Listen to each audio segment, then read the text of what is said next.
which I think is myself. Hmm. Let's see what's going on.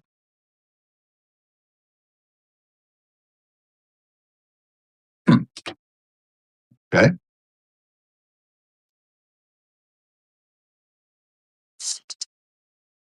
Huh.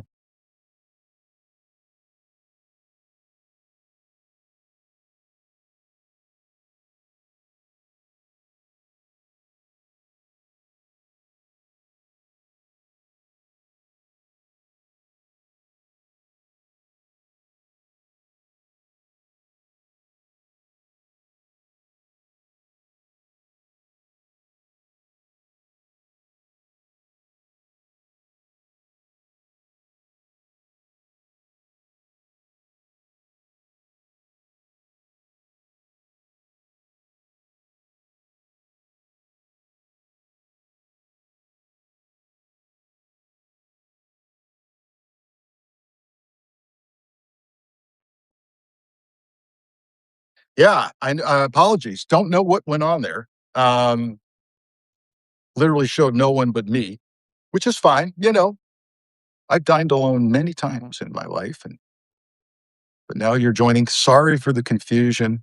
Um, what a glitch! What an interesting glitch um, showing that nobody was there. It was all by my lonesome. Okay. You may notice we've got a new background. Yes, someone has noticed that. Beth has. And you're there. I'm here. I've kept quiet for a while about the Epstein file release, in part because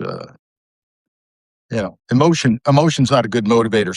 Sometimes it is though, right? Yeah, we do have a new background. I'm going to let people file in. I know we're a couple minutes late, and yeah, I wanted to get away from the old MSNBC, NBC News background that I had. The artwork was great, by the way. Diana Medeiros out of Tucson, Arizona, an incredibly well-known local artist with a great gallery in town, by the way, if you ever get to Tucson. And encourage you to do that. May continue to use her art occasionally as well. But wanted to get on and talk about some things and maybe take a slightly different angle than what's been taken so far with Epstein. Some of it will be random thoughts. Some of it will be reading to you from an excellent Washington Post piece. I'm not going to read all of it to you, but I know many of you don't subscribe or won't subscribe. I respect that. I'm in the business where I need to understand what's going on and what take is going on. Okay. So look, we've got a nice quorum. We have far more of a quorum. So thank you for joining. Um, Look, I bring you good news. I feel like I bring you tidings of great joy. 5-year-old Liam Cornejo Ramos is back home with his dad in Minnesota. Released from Texas per federal judge court order. Yes, a federal judge in Texas not only ordered the release of young Liam and his dad, who were detained by ICE, as you know. Many characterized the detention of Liam outside that home. You may remember, in fact, you may not be able to forget the image of young Liam standing there with his wool knit blue hat on, being used almost as bait to get his father out. Disgusting, and the judge found it so. It was a scathing, short, but scathing court order from a federal judge in Texas. So that's the good news for the day. The bad news is this will keep happening. This will keep happening. I don't believe that ICE is going to turn around and show us they have a soul. I don't think so.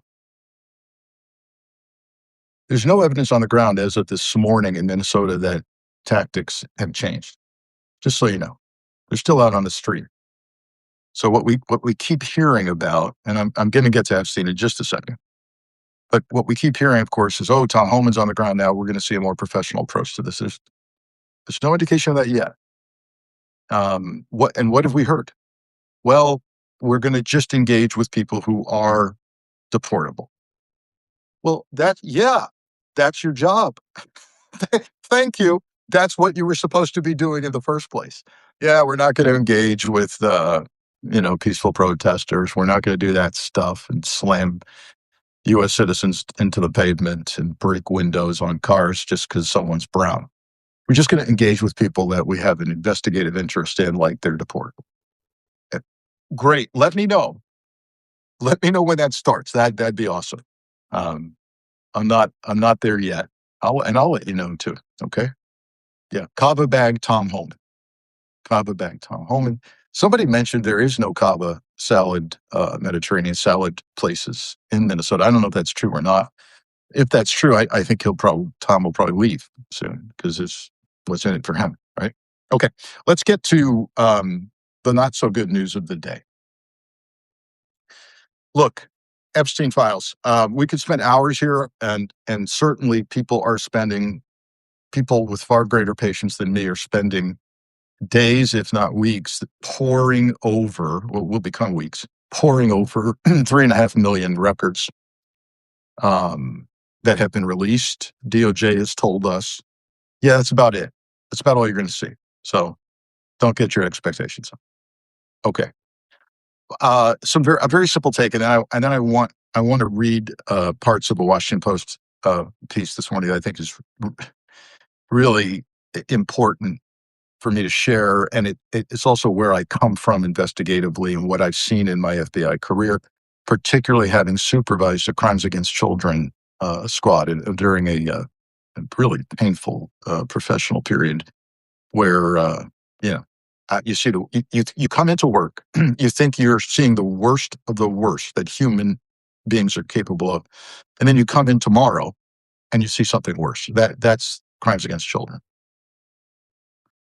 But couple thoughts. First, as Ro Khanna said this morning on the Sunday morning shows, he believes we're only seeing half. Still saying we're only seeing half of the Epstein files that DOJ has available to them. Ladies and gentlemen, if that's it, if we're all, as Todd Blanche said, who still thinks he's the personal attorney to Donald Trump, if it's indeed true that we're only seeing about half of the Epstein files, this is officially a cover-up. Okay?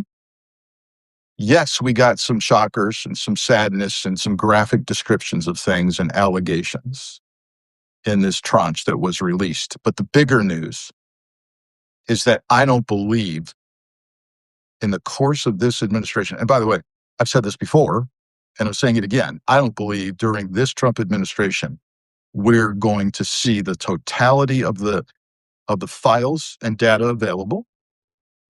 And I'll say it simply. I mean that as part of a cover-up, DOJ is prepared to break the law that both houses of Congress signed off on, bipartisan, signed by the President of the United States. The President of the United States likely knew darn well when he signed that document that the fix was in. I say that because why would he have signed off on this if, as he has said repeatedly, you're going to hurt my friends? There's stuff in there that's going to hurt people, right? He speaks with forked tongue on this. So, are there shocking things in this? I don't know. Nothing shocks me anymore, except to say this, and I've told you this before. There needs to be a national reckoning with regard to the most powerful and wealthiest people in our society and the topic of child sex trafficking. It is for real, folks. It is for real. I'm not going to get into, well, yes, I will a little bit. It's for real. Okay. It doesn't mean that every allegation we see recorded by the FBI and other agencies that have been released is verifiable nor even true in some cases. In some cases, I clearly don't believe enough investigation was conducted. I see indications in the matrix of, oh, this allegation, well, the victim is dead. Okay, so what? So you don't investigate? You allow somebody out there to keep perpetrating, perhaps? Did you do the basics of investigation 101 or not? That's not clear to me from this document, and it may never be clear to any of us. So how, um, and in terms of things that really make you scratch your head and kind of personalize it, I'm not going to name the guy's name because I don't believe he's released a statement yet. But there's I saw a name yesterday, and they're coming out in drips and drabs, as understandably as the media and independent journalists go through this. But a name yesterday that popped out at me based on an email exchange with Epstein and this individual.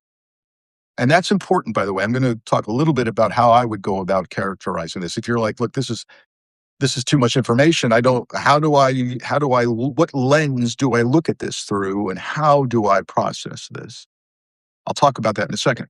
But one of the buckets you can put certain Epstein released information in is a bucket I'll call direct conversation. So a direct email exchange between a party and Epstein that sounds incriminating and or inappropriate or clearly worse. Okay. Well, one of those popped out at me in the inappropriate direct exchange category of an email. This is a person. I said, wait a minute, isn't that somebody that I follow on social media? Is that for health and wellness and fitness advice? Isn't that the guy? Isn't that the guy? And I checked it. It's a guy, by the way, that is followed by lots of folks in well, now I've gotten a phone call. So hold on. I've never had that happen. Hey, thanks. Okay. Um, isn't this a guy I follow? And so I checked around. This guy's a big deal in the health and wellness area. He's got a medical degree. And someone is saying he lost the video. Am I back? Am I back? Apparently, when you get a phone call, you lose video. Am I back? Somebody tell me, is the video back? I don't know. Let me know. Yes, thank you. Okay. So what's my point? Everybody can read through this, and I'm sure more's coming, and say and identify somebody that resonates with you, like, holy cow, what? And I could go on and on with the names in there, but we know these people, and we need that national reckoning. Now, what's another bucket where things get more gray? Epstein emailing someone else about a third party. I don't know. I don't know this guy. I've heard lots of things about Epstein makes stuff up and tries to nail people with it. Good. That's why we need answers from the FBI. What did you do to investigate all of this? Right? What's another bucket?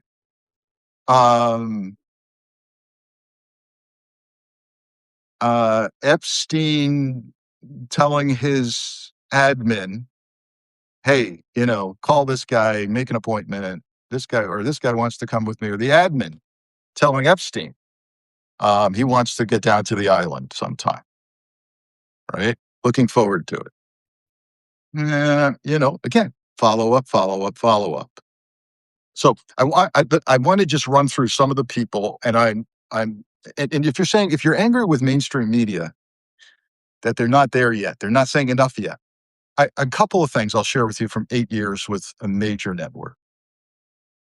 I feel sorry for the legal and standards departments at these major networks.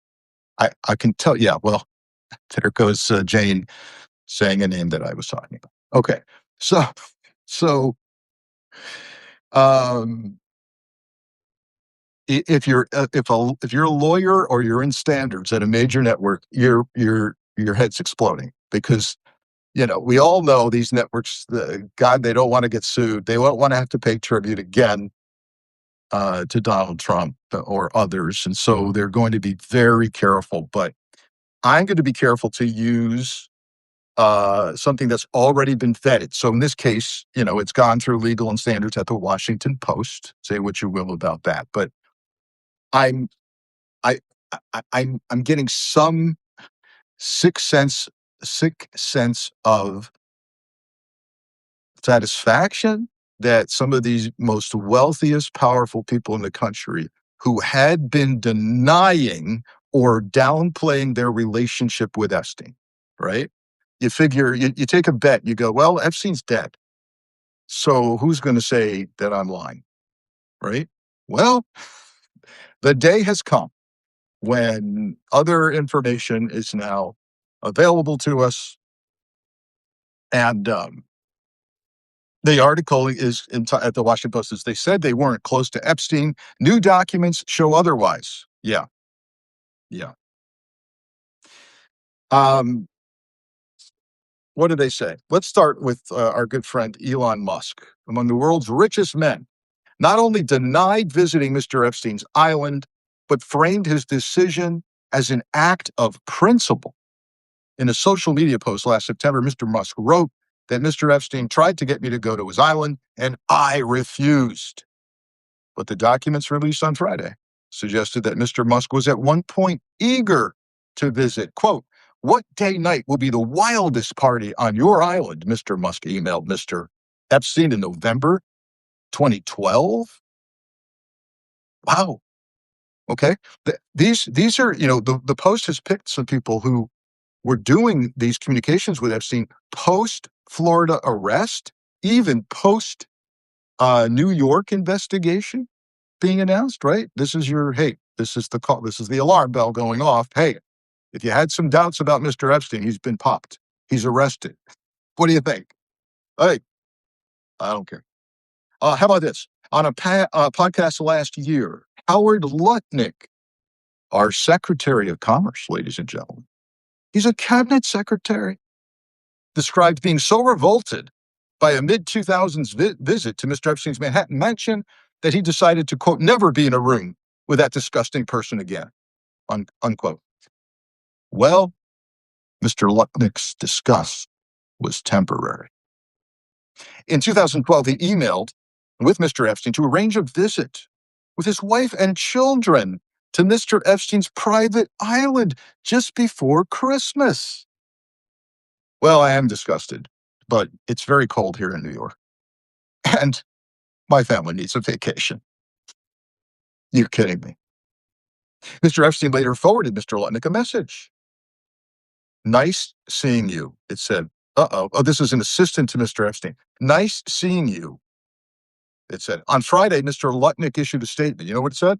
I spent zero time with him. Well, who did you spend time with on the island? What in the world? Kathy Rummler, a White House counsel under President Barack Obama, who is now general counsel of Goldman Sachs. You know this, right? She said, oh, I had a casual relationship, professional services. I never charged him. I gave him some legal advice, but not really. I certainly wasn't his lawyer. But in newly released emails with Mr. Epstein and others, she analyzed troubling dreams and arranged to accept the delivery of expensive gifts from him. The Goldman spokesman said that it was well known that Epstein offered unsolicited favors and gifts to his many business contacts. How about Richard Branson, Virgin Atlantic, Virgin Cruise Lines, Virgin Galactic spaceships? Is he still doing the spaceships thing, or has Elon Musk basically taken over Virgin Galactic? I have some background with Virgin Galactica and was actually out in the Mojave Desert on business. Can't go into any further details. Security consulting. First time in the Mojave Desert, but that's where they do their test flights and they assemble the the rockets.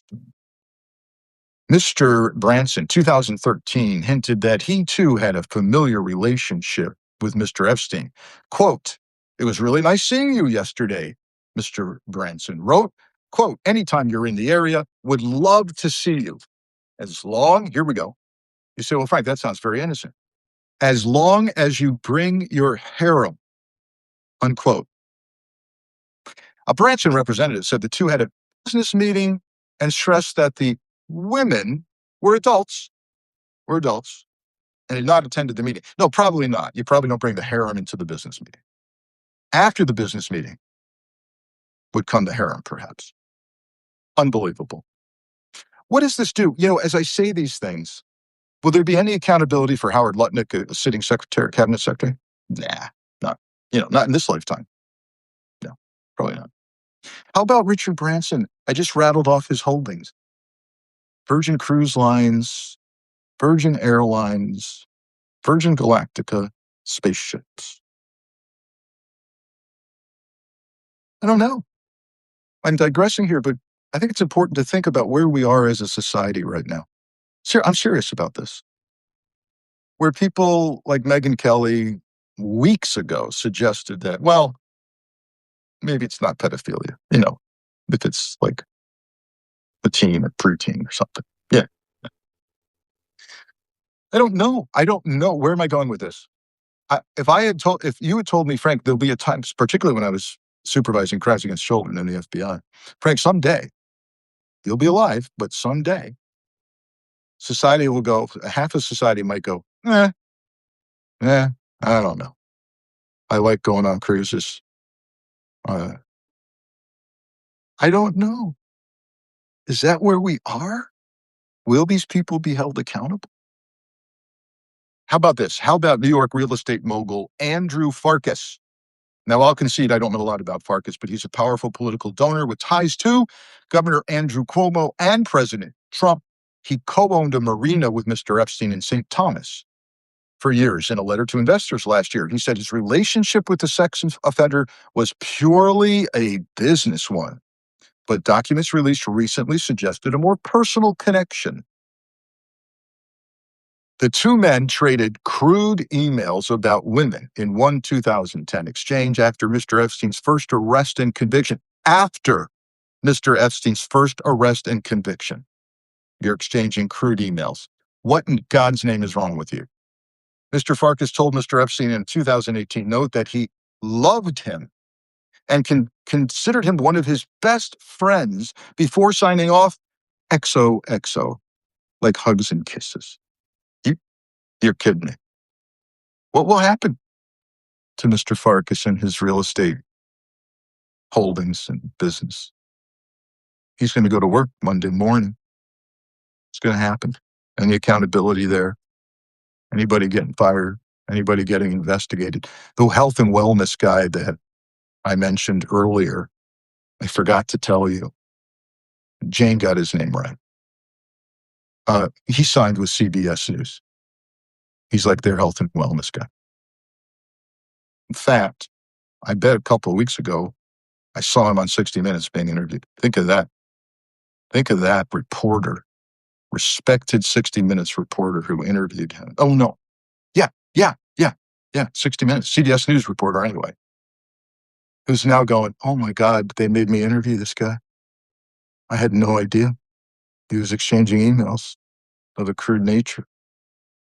Is CBS going to do an internal investigation? I was in big time corporate security after the FBI, with a company that cared about its reputation and compliance and ethics, at least, from everything I could see, they really did. And this is the stuff I'd be asked to investigate.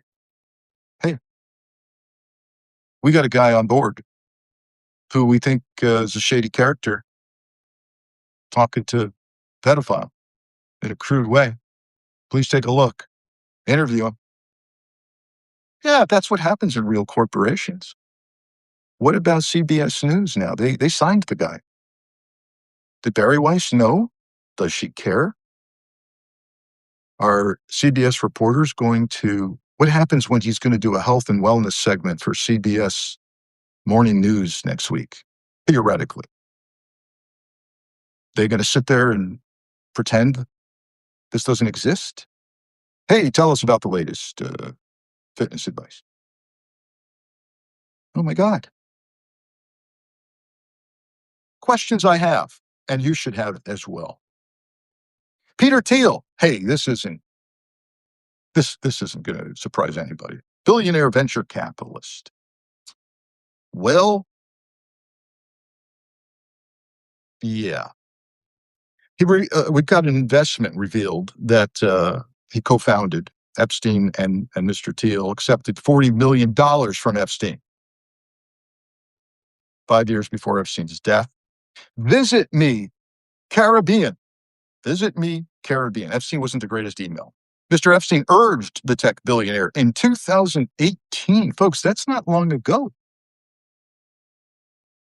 Jeremiah Hall, a spokesman for Mr. Thiel, declined to comment on the relationship, but said that Mr. Thiel, quote, never went to Epstein's island. So look, so that I want to be balanced here. So remember I talked about categories and buckets to put information in. So there's at least that one example, right? Epstein's emailing and urging Thiel to, quote, visit me, Caribbean. Okay, so right now, having not combed over 3.5 million records, I don't know what more there is to that. But that's the kind of thing that's going on now in major newsrooms and with independent journalists around the country. Okay. Yes. Not done yet. Almost done, though, however.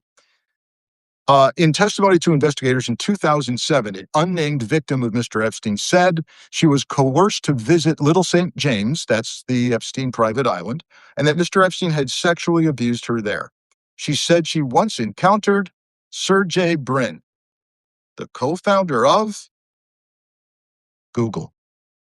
The co-founder of Google, Sergey Brin. He was there with his then fiancée, Anne Wojcicki, who had come for a visit. Those two did not respond to requests for comment. Yeah. How about this? Almost done.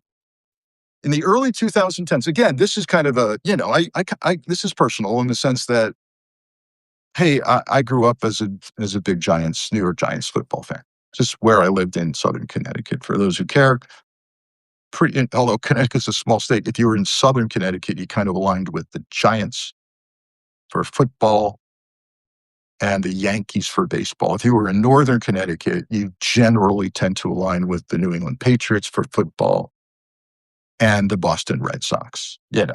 It's interesting how tiny a state Connecticut is, and yet very culturally divided. But that's another topic over a beer or some non-alcoholic beverage.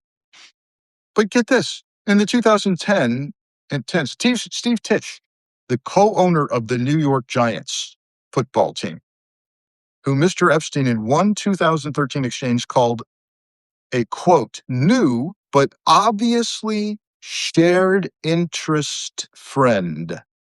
I'll say that again. The co-owner of the Giants was described by Mr. Epstein in 2013 as a new but obviously shared interest friend. Maybe Mr. Epstein loved football. Maybe that was the shared interest. Mr. Tisch met a young woman through one of Mr. Epstein's assistants and then asked another woman whether she was, quote, a pro or civilian.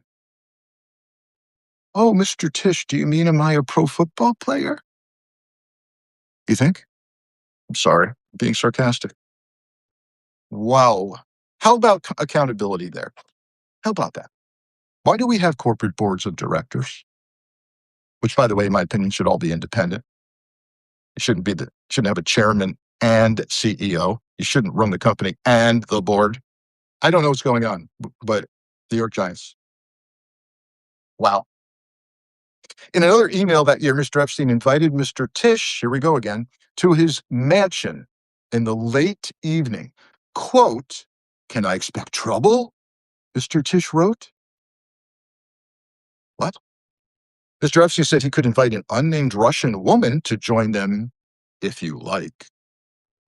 Russian women are throughout these files, by the way. Yes, I'm a counterintelligence guy. Yes, I get worried about that. You bet. You bet. Especially when the Russian women are traveling out of Russia. You think Russia doesn't know what's going on? Come on. In a statement, we have a statement from Mr. Tisch. Mr. Tisch said that he had a, quote, brief association with Mr. Epstein in which they exchanged emails about, quote, adult women and other topics, maybe football. Quote, as we all know, now, he was a terrible person and someone I deeply regret associating with, Mr. Tisch said. Last page. Mr. Epstein sometimes kept tabs on women that powerful friends were dating or having affairs with. This guy, this is what? It's evil enough to be a pedophile. Now you're spying on everybody's lives. And this gets us into extortion, blackmail, whether it happened or not. Do we see evidence of that yet here? Where's that? Oh, we've only seen half of the files. Oh.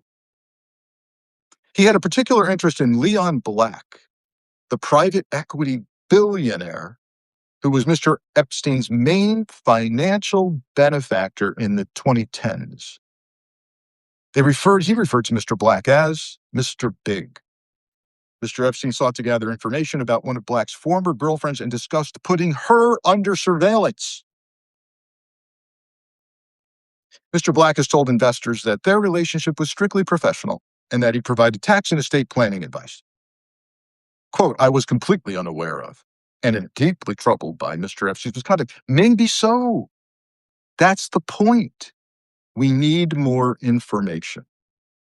And we need answers from the Federal Bureau of Investigation as to how thoroughly things were investigated. And we need to see the remaining 50% of the Epstein files. The documents released on Friday included a list of payments from Mr. Black to a former model connected to Mr. Epstein. This gets us into questions about the limited company and Victoria's Secret and Lex Wexner. What is the pipeline for some of these young women, adults or not? The payments were labeled, quote, gifts. What? And totaled more than $600,000. I don't know about you. I don't have a friend who can give me $600,000 worth of gifts. And you know what? Now, maybe I don't want. All right, let's move on. Let's move on.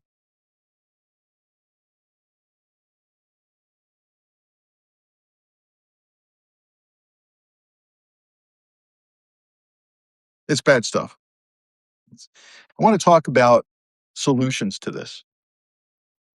What can we do? I get that a lot. Frank, what can we do? I see two avenues here at least. Number one, Congress should be screaming murder right now. I don't hear the screaming yet from both sides of the aisle that the law they passed and signed by the president is not being complied with clearly. And what does that mean? Go to court again, get it right this time, because you remember they went first and said, Republican and Democrat, went to federal court and said, he's not following the law. DOJ, FBI, they're not following the law. Pam Bondi, please appoint a special master. Pretty please, can we have a special master who's independent and can oversee their compliance efforts? Pretty please, can we? And the judge, on a legal technicality, I'm not faulting the judge here. The judge said, what? You're asking me to appoint a special master in a case that I don't have a case. You haven't brought a case before me. I have no case in this court. And you're asking me to appoint a special master for something I know nothing about in this court. What are you doing? This polite baby step stuff has to stop. Have a case, get a case, make the case, sue the Department of Justice. Say, Frank, the legislative branch of our government should sue the executive branch of our, yeah, muck everything up. Yes. Get lawyers who have the guts and the brains to do it. I say guts because you know what's going to happen to their law firms, right? Get the ACLU. They got guts. They're everywhere today. Wouldn't that be something? Oh my God, the American Civil Liberties Union was hired maybe by Congress. How about that? To sue the Department of Justice? I don't know. I don't care. But the baby steps and politeness and pretty please can we have a special master? But we don't know what we're talking about legally. That has to stop. Patricia said, get some female attorneys. Yes. Yes. I like that. Someone else said, Glenn Kirshner. Fine. Yes. Okay. He's licensed in DC. For sure. Practice there. I don't know. Glenn Kirshner. I'm going to let him know you said that. I said we have to laugh when we're in tragic circumstances here. But you mentioned Glenn. So the other day, maybe it was a couple of weeks ago, remember the federal judge, the federal bench, the whole federal judge staff, all the federal judges in the Eastern District of Virginia had it with Lindsay Halligan pretending to be the U.S. attorney, right? Calling herself the U.S. attorney. And they said, well, guess what? The time has lapsed when you can be an interim, call yourself that. So they posted the job vacancy. I love this. They posted the job vacancy. It looked like a standard federal government posting, which it is. Federal job vacancy announcement, U.S. attorney, Eastern District of Virginia. I sent that to Glenn. I said, go for it. He said, huh. But yeah, we need people like that. Sure. We need people like that. So number one, Congress, get off your butts. Sue. Sue, sue, sue. Everybody in their personal capacity, in their professional capacity, get it done. Number two, I think we need to see local and state prosecutors. Here we go. Tish James in New York, try this on their own. What do I mean by this? Accountability. Accountability can and this could happen in two different ways. One, where the statute of limitations is not expired. And I think New York has been on the forefront, by the way, as far as I know, in extending the statute of limitations when it comes to rape. And I think in the case of child rape, don't quote me on this, but there are states that have no statute of limitations. But, so one way would be for the state of New York, which has venue. You say, why New York? They have venue where the cases, where the victims were raped in the state of New York, particularly in this Manhattan townhouse or mansion or whatever. They have venue. Who are they? Frank, who are they going? Epstein's dead. Who are they going to go after? The people who aren't dead. The people who are alleged to have done this in New York. Those people.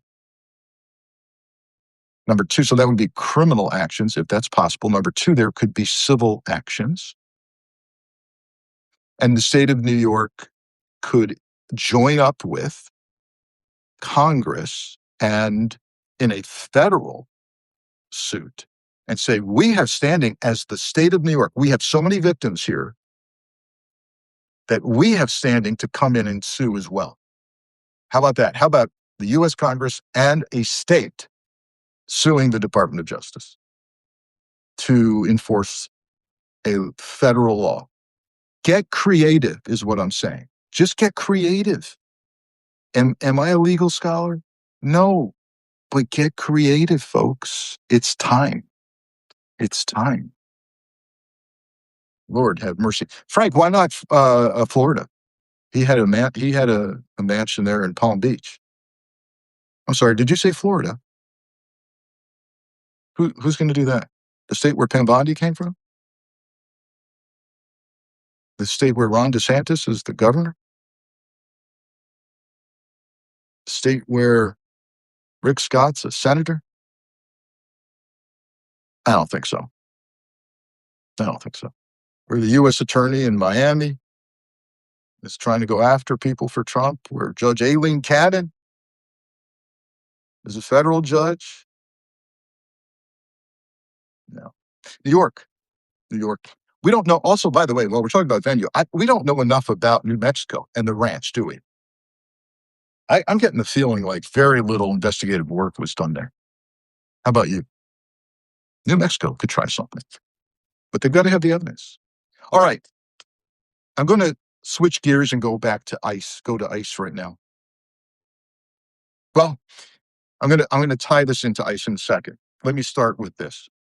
Don Lemon and the young woman, independent journalist as well, both arrested. Forgive me, I don't have her name in front of me. And that, by the way, that's important because we keep hearing Don Lemon, because he's well known, right? Decades in the news, CNN. Now a very successful show online. But I got to tell you, we need to talk about the woman who was also arrested, who truly more represents independent journalism, which, by the way, is the future of journalism. The person who's scrapping away every day, burning shoe leather, getting the story. That's the future of journalism, and they're trying to silence her and Don Lemon. So no matter what you feel about Don Lemon, I know he's made very controversial statements before that I thought exhibited poor judgment. You may not like his style on top of that. CNN, somehow he walked away. They walked away from him. I don't know the details, but here's the thing. Doesn't really matter. What matters is if you believe in a free press. And if you understand what journalism is. You may say, Frank, I think it's horrible and by the way, I'm not big on it either, that these activists disrupted a Sunday worship service. I think it's terrible. Yeah, I'm not big on that either, by the way. That's not the point here. Those people have been charged, and we'll see where that goes. But Don Lemon didn't plan that. I mean, bring it. If you've got that evidence, right? Because that's what they're saying. That somehow he's part and parcel of a federal civil rights, case, infringing on the religious freedom. Don Lemon, he's as far as I know, because I don't see that. By the way, I don't see that in the charges. I don't see that data. Let's see it if you've got it. But he followed these characters in to the church and covered the news. You may not like any of that, but we're either going to have a free press or we're not. That's just how it works. And people have a right to counsel, and he's got good counsel. And I hope he's joined in that by the woman journalist. And if you can send me her name, if you got it, and I see it, hey, yeah. And you can argue he provided some balanced coverage. Outside the church, he started interviewing parishioners. And some of them said, apparently very authentically, I don't know. I was in church with my family. I don't know I don't know. You're telling me the pastor's affiliated with ICE? I don't know. I'm not political. He did those interviews. So don't, you say that he's biased or not. Yeah, it probably is, but still a journalist. Okay. I'm going to segue from that now into another journalist effort at suppressing a journalist, in my opinion. Now, why this is a big deal for me. As the head of counterintelligence for the FBI, I oversaw leak investigations in the United States government. Yeah. As if I didn't have enough to do just catching spies. my team contained experts at catching leakers. And boy, you want to talk about delicate stuff when you're dealing with a media leak, right? And what if the media leak is classified? Oh no. How do we, and boy, you want to talk about being joined at the hip with the Department of Justice lawyers. What can we do? What can't we do? And yes, it would be frustrating sometimes. Yes. But you're aware that a Washington Post reporter had her home searched by the FBI, right? And this gets tricky because the initial statement was from the Bureau was, well, she's not the target of our investigation. Okay. So they understand the magic words, right? Because the rules were, at least when I was there, don't go after the reporter, go after the leaker. Okay. Why am I bringing this up? Not only is that something we should all be paying attention to in context with Don Lemon and his colleague there in Minnesota, but let's go to tech news coming out of this story. Do you know, this got my attention. The search warrant for this reporter's house, the reporter's name is Hannah Nathanson, included in the search warrant for the action at her home. In the search warrant, there's a section called biometric unlock. Yes, indeed. Biometric unlock, which explicitly authorized law enforcement to obtain Nathanson's phone. Okay, we do that all the time, right? That's part of a search, sure. And both hold the device in front of her face and to forcibly use her fingers to unlock it. In other words, a judge gave the FBI permission to attempt to bypass her biometric security. You know, how many of us have used our face? You know, just gets easier, right? Scans your face. Yeah. Sometimes, you know, if I'm, it's late at night, I don't look anything like I do. Got the glasses on. I don't know what's going on. I haven't shaved in 5 days. And I wonder sometimes, is my phone going to unlock? Is this really me? Seems to work. Well, guess what, folks? The judge said, yeah, you can bypass that and unlock the phone. Whoa. Whoa, whoa, whoa, whoa. The lawyers are now wringing their hands over this, and the civil liberties and privacy lawyers. Think about this. A lot of stuff going on. We don't know what happened inside that house. I want to be clear. We don't know if Nathanson, like millions of people in America, did in fact use her face or her fingerprint to unlock her phone. But we know law enforcement was given permission to make that happen. What are the lawyers wrangling about now? What do we do with that? Well, some are saying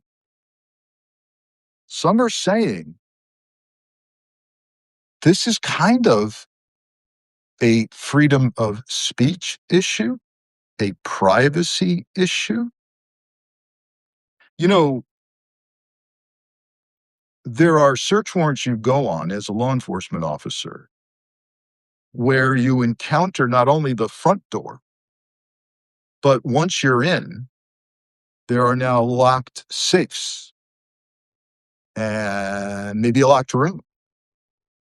And maybe that locked room belongs to a renter or something. You got to go over all of that data with a judge or magistrate and say, look, you know, what do we need to get into that safe? If we think, you know, well, and the judge will say, well, look, if you're looking for a stolen rifle and the safe is 2 feet by 2 feet, you can't get in that safe. You're looking for a stolen rifle, right? Stuff like that. That's the discussion that goes on. But now, yeah, they were clearly looking for data that might be on her phone, and they clearly asked for and received permission to perhaps even forcibly, perhaps, have her unlock the phone. There were stipulations. The judge didn't go all the way over the edge. They said you couldn't ask details about what kind. Think about this weirdness. You couldn't ask her what kind of biometric authentication she may have. Well, I don't know. I'd rather be asked, quite honestly. If you've got a search warrant, are you going to force my face in front of my phone? And not, what if I use my fingerprint, or vice versa? You're going to put every one of my fingers on the phone to try? You're not going to ask me which one? Wow. And so lots of issues, whether that constitutes some kind of illegal search and seizure, privacy violation, free speech. I heard somebody say, hey, the use of my face to unlock my phone is a form of free speech. I know. Wow. We're into a mess, folks. But our Congress is well equipped to handle these issues, right? No, they can't pass a budget. Yeah. Ordinarily, you'd go, wow, this is cutting edge, high tech stuff. We got to catch up with the law. Yeah, I don't have any faith in that. It's funny. It's not funny, but the far right conservative groups who are all about small government, less interference in our lives, which, by the way, often makes some good sense, right? Leave me alone. Don't tread on me. Yeah, okay. I want to be secure. Fourth Amendment in my belongings, in my home. How about secure in your phone? How about that? You good with that? Well, it was a Washington Post reporter, probably liberal. We don't care. Go ahead, smash your face into the phone.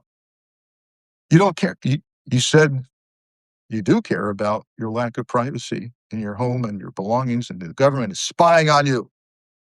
And now the FBI can force your face into your phone and your fingers. I'm open. I want legal discussion on this. I want it. I want it. I want. So if you're a terrorist, I mean, we think a bomb's going off tonight. Yes, I want a search warrant that says I can put your face in front of your phone. Yes, I do. But a journalist. I don't know. We need that discussion. In that same high-tech privacy vein, let me share this with you before we totally say goodbye for today. Let me share this with you. This may be an action point for you. You have to decide this. This has to do with those of you who have Apple phones. Apple, iPhone. Is that you? Am I talking to you? There's a privacy feature that's just been turned on or off, and you need to know about it.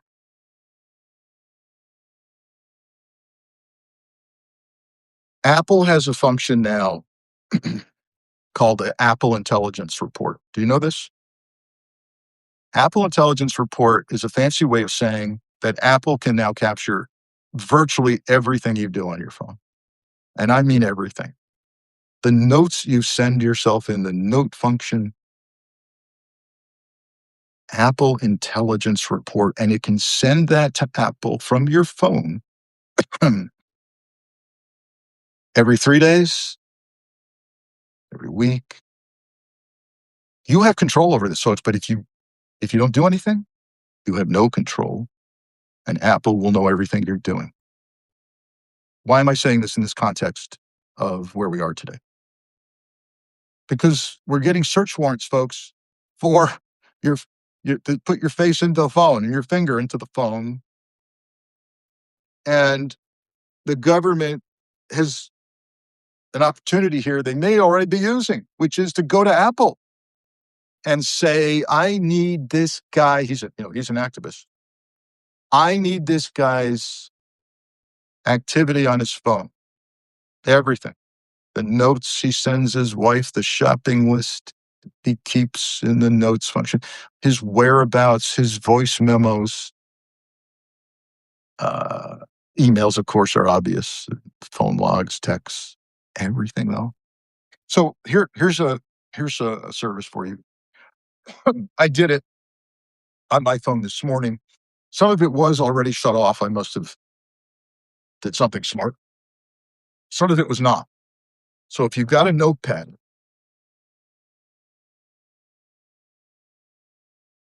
or you don't have a notepad, but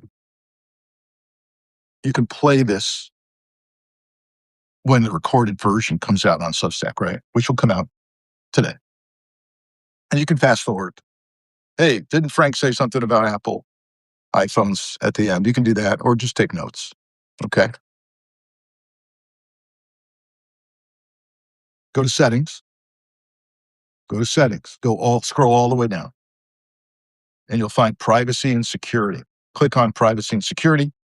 You'll see something called Apple Intelligence Report. Yeah, it's sitting right there staring at you.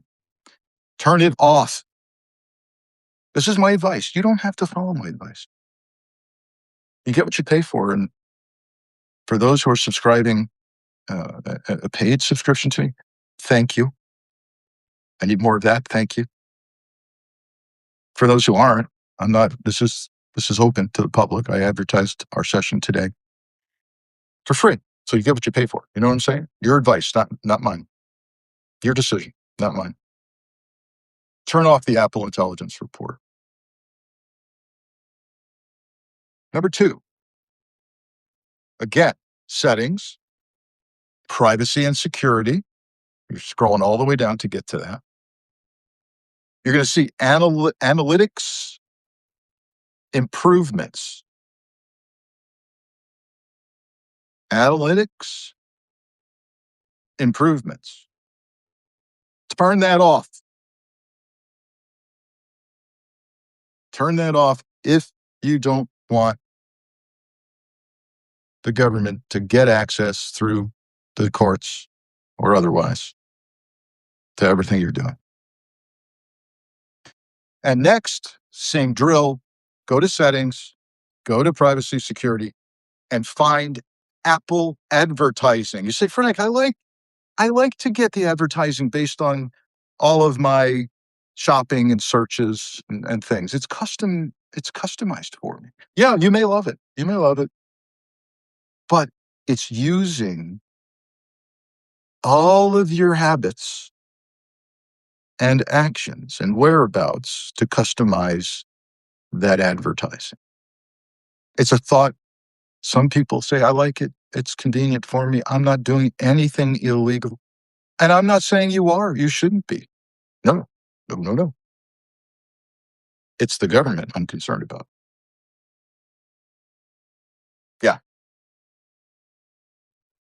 Okay. Before we wrap, because I know there's a lot of frustration out there, I just want to say a couple of things about things that can be done. I don't like to get on and rant and rave. I do a lot of that about bad things happening without offering solutions. I love the fact that, for example, local state governments, including California and others, are taking actions. I love this. And by the way, for your conservative far-right friends who love states' rights, right?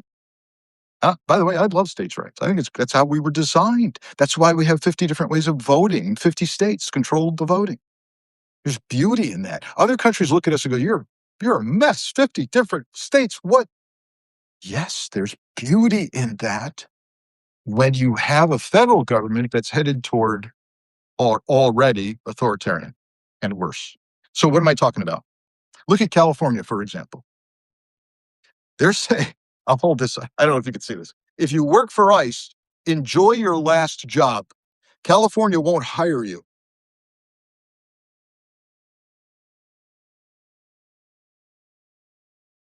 Wow. Why? Well, we're seeing a lot of civil liberties being violated by ICE, aren't we? We're seeing, even as recently as this morning, a memo from the head of ICE to his agents. Again, don't be fooled by a change in tone. This morning we learned this whole issue about whether they can forcibly enter your home with a piece of paper that says deportation order. I believe it's called an I-205. I did a column on this for Lincoln Square. You can find it if you Google me and Lincoln Square and ICE searches. The head of ICE, we learned this morning, has clarified this mess and said, yeah, well, if you think they could flee, if you think they're going to flee, you can bust down the door with a piece of paper that says I-205 on it. Well, what's a standard that we've seen applied in these cases where we think we could lose the guy? We need to break the door down. Even a third party?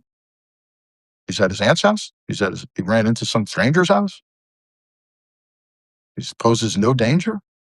Well, one of the things that shows you he's about to flee is he owns a car. Oh boy. Fourth Amendment problems, folks. But yeah, where am I going with this? California is so concerned about you coming out of ICE. So you get out. So get out now. Here's your chance. Get out while you can. You won't be hireable. California and other states are drafting bills to prevent you from ever working in law enforcement. Wow. That's what I call in the investigation business a clue that it's time to get out.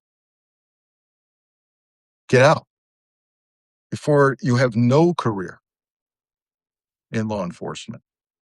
The other thing that I love that states are doing is there's a coalition of states now where local prosecutors are getting together from around the country and figuring out how legally they can prosecute crimes by ICE and other DHS agents. Yes, it's going to be hairy, difficult. Yes, there's the supremacy clause. But as you've heard me say before, it's time to do something. You may ultimately lose. It may ultimately go all the way to the Supreme Court as to whether you can or cannot charge a federal agent. But it can happen. It can happen. They do not have absolute immunity. What is this program called? This National Local Prosecutors Coalition that's looking at this problem? The Fight Against Federal Overreach. The Fight Against Federal Overreach, otherwise known as FAFO. I don't know who came up with that, but applause for you. Fight Against Federal Overreach, FAFO. And lastly, which may cause you to seek an adult beverage, we now have an official figure from David Kirkpatrick, staff writer, I believe at The Atlantic or New Yorker, maybe New Yorker. Forgive me, David, but you do good work. He's updated the number, the amount of money that the Trump family has now earned while working for us. Do you want to know that number, or should I just end now? The official tally is now $4 billion. The president and his family have now made $4 billion just since January. You say, oh, you're talking about his first administration? No, I'm not. And this morning, news has broken, confirming he's even further in bed with the Saudis, and crypto. All of it, much of it, conflicts with the national interest, folks. Shouldn't be in bed with the foreign government, the royal family of Saudi. But total money so far, according to David Kirkpatrick, $4 billion. I'll leave you on that note, and I'll see you next time. Thanks for joining me. Enjoy the rest of your weekend. Thanks.